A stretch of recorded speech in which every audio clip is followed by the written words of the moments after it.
फलोत्पादनामध्ये हॉर्टिकल्चरमध्ये clean plant programme घोषित केलेला आहे।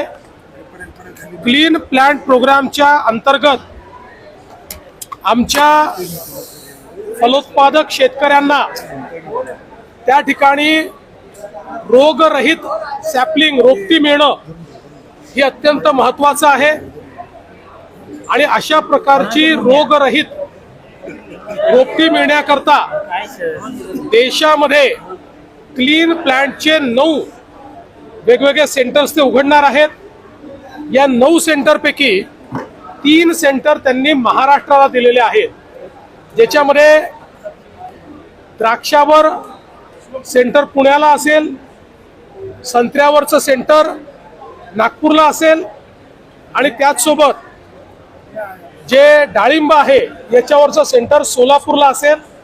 प्रत्येक सेंटर करता 100 कोटी रुपये ते देणार आहेत आणि त्याचसोबत मोठ्या प्रमाणात नर्सरी सुरू करण्याची घोषणा त्यांनी केली आहे। मोठ्या नर्सरीला 3 कोटी, छोट्या नर्सरीला 1.5 कोटी रुपये